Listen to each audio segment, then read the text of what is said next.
Assalamualaikum warahmatullahi wabarakatuh.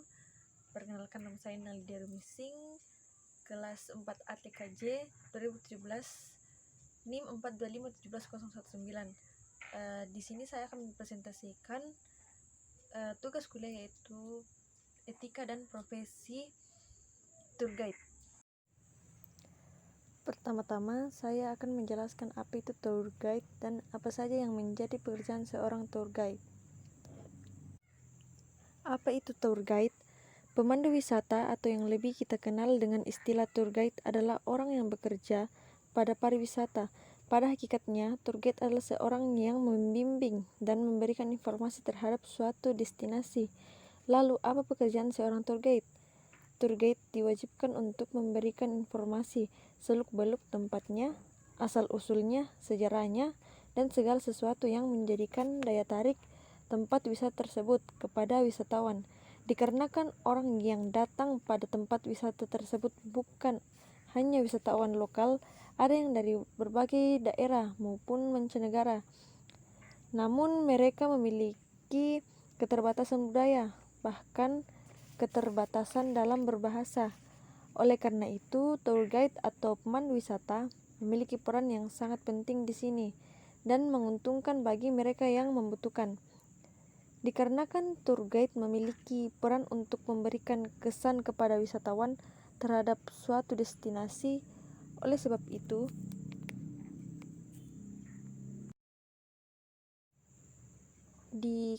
tour guide memiliki peran untuk memberikan kesan kepada wisatawan terhadap suatu destinasi, oleh sebab itu, tour guide diwajibkan memiliki yang dinamakan lisensi.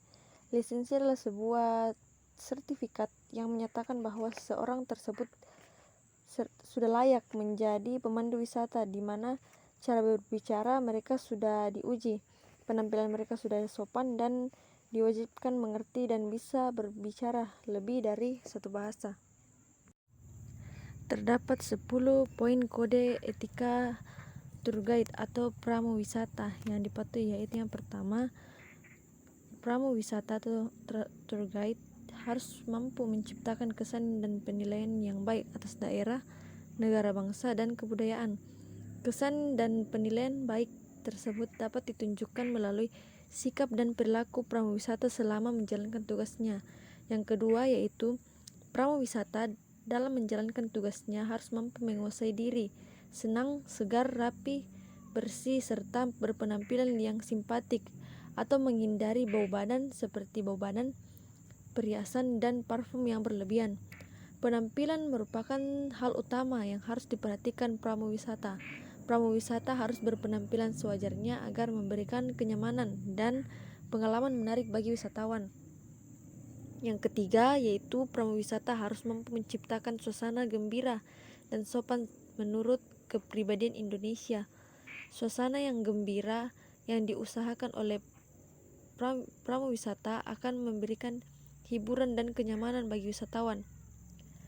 Yang keempat, yaitu pramu wisata harus mampu memberikan pelayanan dan perlakuan yang sama kepada wisatawan dengan baik, dengan tidak meminta tip, tidak menjajankan barang, dan tidak meminta komisi. Sebagai seorang pramu wisata, tarif atas jasa dan yang dikenakan harus sesuai kesepakatan awal.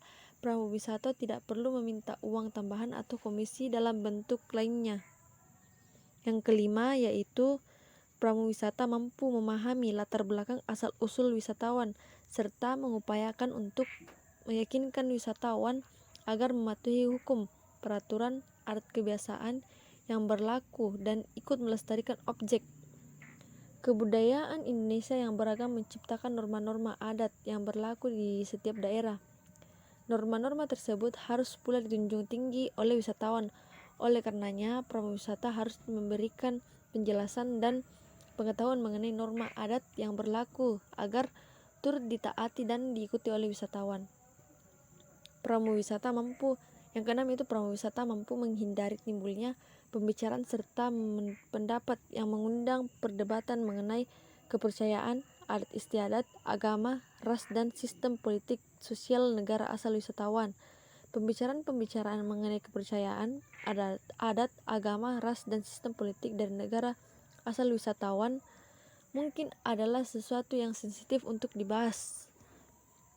Yang ketujuh yaitu prawisata berusaha memberikan keterangan yang baik dan benar. Apabila ada hal-hal yang belum dapat dijelaskan, maka prawisata harus berusaha mencari keterangan mengenai hal tersebut dan selanjutnya menyampaikan kepada wisatawan dalam kesempatan berikutnya. Yang kedelapan yaitu prawisata tidak dibenarkan mencemarkan nama baik perusahaan, teman seprofesi, dan unsur-unsur pariwisata lainnya. Pencemaran nama baik dapat merusak nama baik pariwisata Indonesia. Yang kesembilan yaitu pramuwisata tidak dibenarkan untuk menceritakan masalah pribadinya bertujuan untuk menimbulkan rasa belas kasihan dari wisatawan. Prawisata harus menjunjung tinggi profesionalitas dalam bekerja dengan tidak mencampurkan permasalahan pribadi pada saat sedang bekerja. Yang kesepuluh yaitu prawisata saat perpisahan mampu memberikan kesan yang baik agar wisatawan ingin berkunjung kembali. Kesan yang baik yang diciptakan oleh pramuwisata akan memberikan nama baik bagi pariwisata Indonesia dan membuat wisatawan memiliki keinginan untuk berkunjung kembali suatu saat. Itulah tadi sekian dari presentasi saya, kurang lebihnya mohon dimaafkan. Terima kasih.